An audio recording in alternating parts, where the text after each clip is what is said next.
नमस्कार, मैं दीपल। आप देख रहे हैं गांधीनगर की सबसे पहली हिंदी न्यूज चैनल तस्वीरें गांधीनगर।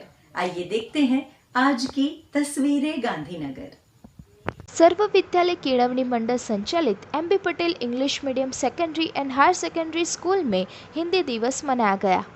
कक्षा 9 से 12 के विद्यार्थियों ने अपने घर से ऑनलाइन हिंदी दिवस मनाया था। इस मौके पर बैंक ऑफ बड़ौदा के रिटायर्ड कर्मचारी मनीषा जी और एपेक्स एकेडमी के मुख्य प्रबंधक एवं बीकानेर कृषि यूनिवर्सिटी राजस्थान के स्कॉलर यशवीर सिंह चौधरी इस हिंदी दिवस पर ऑनलाइन सबके साथ जुड़े थे। सभी महानुभावों ने प्रेरणादायक बातें कही थी। आचार्य अर्पित कृष्ण ने भी सभी स्टूडेंट्स को हिंदी दिवस पर हिंदी भाषा की गरिमा और हिंदुस्तान की राष्ट्रीय भाषा के बारे में समझाया था। MB Patel English medium secondary and higher secondary school की शिक्षिका चित्रा व्यास और अमेरिका स्थित डॉक्टर वर्षा पारेख भी इस हिंदी दिवस के कार्यक्रम में जुड़े थे। अतिथि मनीषा जी ने स्कूल के स्टाफ को सौगात दी और प्रोत्साहित किया था। पूरे कार्यक्रम का सफलतापूर्वक संचालन शिक्षिका आरती सिंह ने किया था। सर्व विद्यालय केळवणी मंडल संचालित SV English medium pre school में हिंदी दिवस मनाया गया, जहां पर जूनियर और सीनियर केजी के बच्चों ने हिंदी भाषा में अपने अपने अंदाज में कविताओं की सुंदर प्रस्तुति की थी। इन नन्हे बच्चों ने अपने साथ गुड़िया, तोता, छाता, भारत का ध्वज जैसी वस्तुओं के साथ कविता का गान किया था। शिक्षिकाओं ने भी सभी बच्चों को हिंदी भाषा और हिंदी दिवस के बारे में जानकारी दी थी और इन नन्हे बच्चों के प्रयास को सराहा गया था। सभी बच्चों के माता पिता ने इस कार्यक्रम को सफल बनाने में अपना सहयोग दिया था। गांधीनगर के 4 युवा मित्र उल्लास वोरा, राकेश उपाध्याय, हितेश रावल और तुषार धानेश्वर 15 सितंबर को गांधीनगर के मुक्तिधाम से अस्थियों को विसर्जित करने हरिद्वार के लिए रवाना हुए थे और 17 सितंबर को हरिद्वार में अस्थि विसर्जन करेंगे। अभी के माहौल में ट्रेन की सुविधा उपलब्ध न होने के कारण ये 4 मित्र बाय कार हरिद्वार के लिए निकले हैं। 8 मार्च 2020 से लेकर 13 सितंबर के दौरान गांधीनगर, सरगासन और दहगाम के दिवंगतों की अस्थियों को हरिद्वार विसर्जित करने के लिए ले जाया गया है। करीब 2000 अस्थि विसर्जन के साथ कुल 40,000 स्वजनों की अस्थियों का विसर्जन गांधीनगर शहर वसाहत मंडल की ओर से किया जा रहा है। गांधीनगर शहर वसाहत मंडल 1996 से अस्थि विसर्जन की सेवाकीय प्रवृत्ति कर रहा है। पूरे धार्मिक विधि विधान से सभी अस्थियों को यहाँ से विदा किया गया था। 17 सितंबर को हरिद्वार में हिंदू शास्त्र के अनुसार विसर्जित किया जाएगा। नमस्कार, मारू नाम हितेश रावल है। हूँ व्यवसाय एडवोकेट छूँ। आज तारीख 15 सप्टेम्बर 2020 रोज अमु हरिद्वार अस्थि विसर्जन सारू लगभग 1500 थी वधु अस्थि लईने जई रह्या छे। आप गांधीनगर निवासीओं ने तथा आजूबाजूना गामड़ा तथा अमदावाद में वसता तमाम के जेओना नजीकना कुटुंबना सगाओ अवसान पाम्या होय एमनी अस्थि गांधीनगर मुकामे होय तो आप सौने विनंती है कि आप 17 तारीखे अमोने जे विसर्जन प्रक्रिया करीए छे ए आप लाइव निहारी सको ते सारू एक व्यवस्था ऊभी करवामां आवेली छे अने एनो आप सौ लाभ लो तेवी मारी आप सौने विनंती है। नमस्कार, हूँ तुषार धनेश्वर। आज अमे 4 मित्रों साथ हरिद्वार अस्थि विसर्जन कार्यक्रम में जई रह्या छीए। मारी चैनल लाइव गांधीनगर में आप अस्थि विसर्जन कार्यक्रम लाइव निहाળી શકશો। आपना स्वजनों ने अस्थि विसर्जन कार्यक्रम आपने लाइव निहाळवा माटे लाइव गांधीनगर सब्सक्राइब करो और 17 तारीखे सवारे 7 वागे जोता रहो। नमस्कार।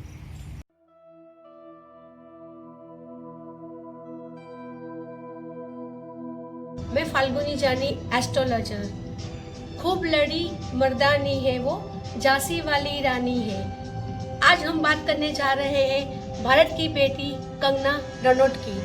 चलो देखते हैं कंगना रनौत का चेहरे का राज। कंगना का मस्तिष्क का जो हिस्सा है वो इतना विशाल है कि वो हाथी के साथ मेल खाता है। हाथी विजय का प्रतीक माना जाता है और गणेश जी का आशीर्वाद माना जाता है। कंगना के चेहरे पे शुक्र और मंगल का इतना अच्छा प्रभाव है कि दिखने में सुंदर और साहसिक है। उनकी आंखें देखी जाए तो गहरी और नशीली है, इसीलिए उनके पूरे चेहरे पे आंखों का जो हिस्सा है वो बहुत ही खूबसूरत लगता है। कंगना का होठों का जो निचला हिस्सा है वो तोते की साथ समानता के कारण ऐसे लोग बेखौफ होके और निडर होके किसी के भी सामने अपना पक्ष रख सकते हैं। वो सच्चाई के साथ लड़ने वाले होते हैं, इसीलिए ज्यादातर वो शत्रुओं से घिरे हुए नजर आते हैं। लेकिन मंगल का प्रभाव होने के कारण इनके अस्तित्व पे शत्रु का कोई प्रभाव हमें नजर नहीं आता है। आपने देखा कि कंगना की गर्दन का जो हिस्सा है वो बहुत ही पतला, नाजुक और सुराहीदार है।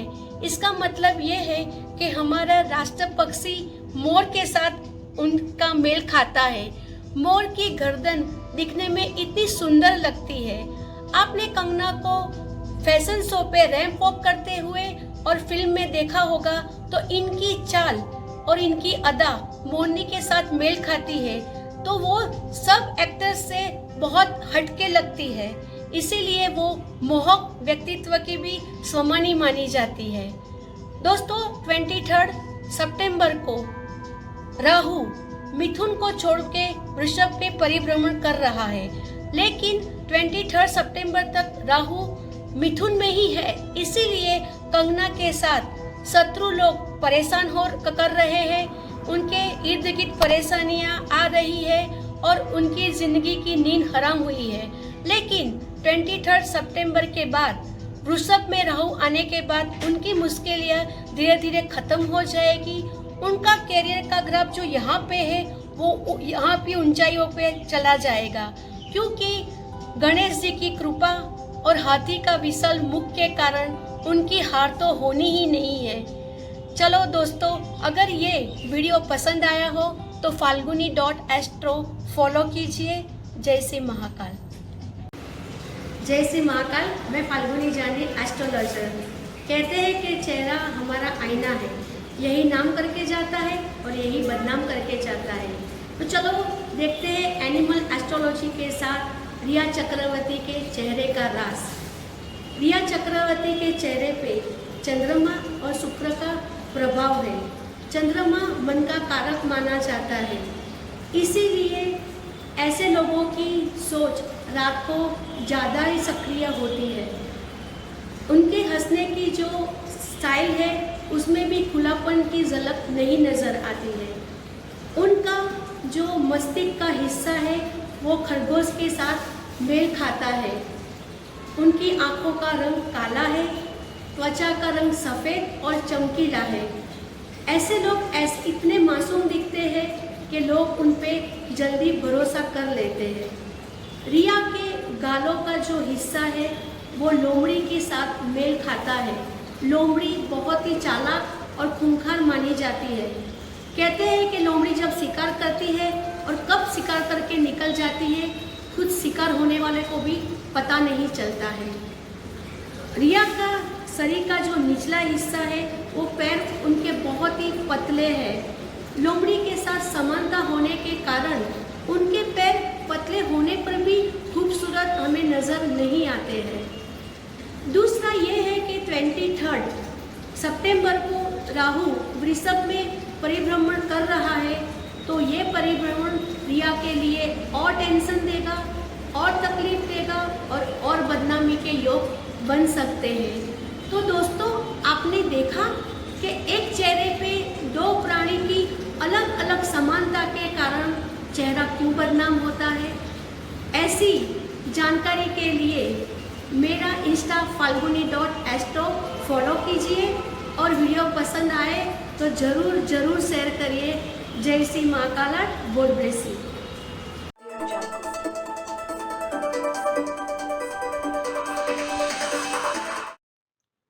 નમસ્તે મિત્રો, કોમોડિટી એક્સપ્રેસમાં તમારું સ્વાગત છે। વાયદા બજારના સમાચારો સાથે આપની સાથે હું છું નૈમિષ ત્રિવેદી। દેશના અગ્રણી કોમોડિટી એક્સચેન્જ એમસેક્સ પર 15 સપ્ટેમ્બરને મંગળવારે વિવિધ વાયદાઓમાં કેવી ચાલ રહી તે જોઈએ। સૌપ્રથમ કિંમતી ધાતુઓની વાત કરીએ તો વિશ્વ બજારમાં સોનું 1 ઔંસ દીઠ $1969 બોલાયું હતું, જ્યારે સ્થાનિકમાં અમદાવાદ ખાતે હાજરમાં સોનું ₹500 વધીને 99.50 ના 53,300 અને 99.90 ના 500 બોલાયા હોવાનું બજારના જાણકાર સૂત્રોએ જણાવ્યું હતું. આ સામે વાયદા બજારમાં વધઘટ સંકળાઈ ગઈ હતી. વાયદા બજારમાં એમસીએક્સ પર સોનાનો ઓક્ટોબર વાયદો 10 ગ્રામ દીઠ 51,850ના ભાવે ખુલી ઇન્ટ્રાડેમાં ઉપરમાં 52,182 અને નીચામાં 51,561ના મથાળે અથડાઈ અંતે 82 રૂપિયા વધીને 51,769ના ભાવે બંધ થયો હતો.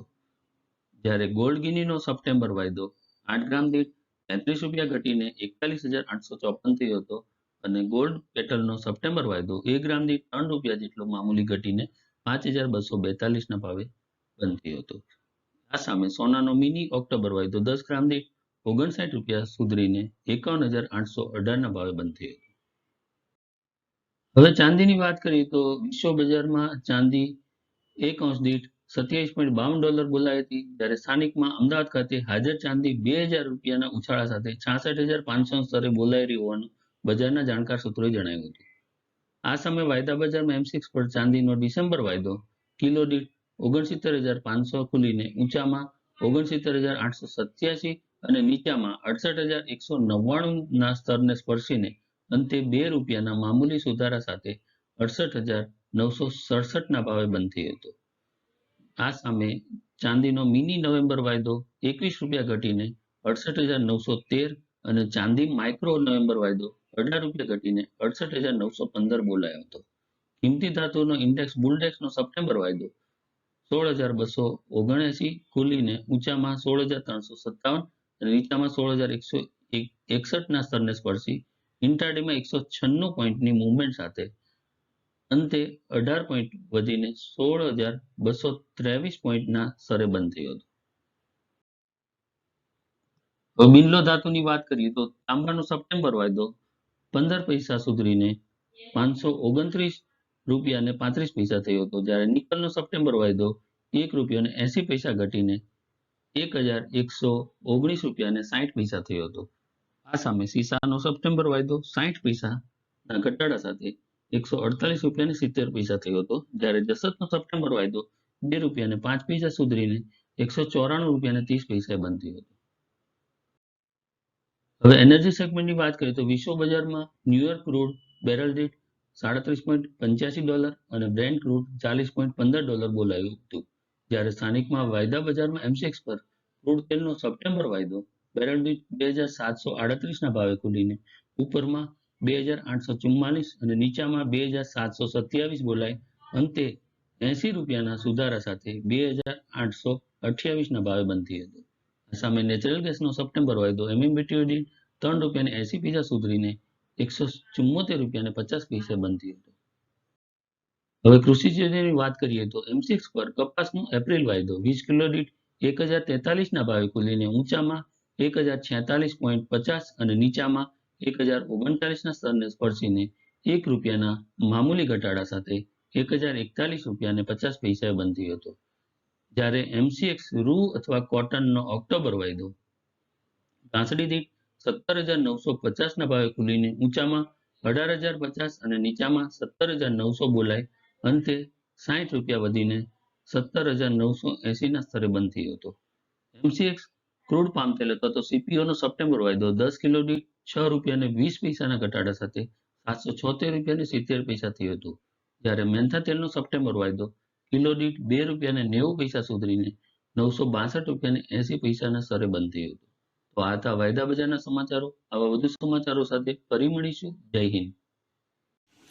हमें हमारे दर्शकों को बताना है कि अभी हमें कोरोना के खिलाफ लंबी लड़ाई लड़नी है. डरना नहीं है, लड़ना है. सरकार के आदेशों का पालन करें, सुरक्षित रहें. वंदे मातरम.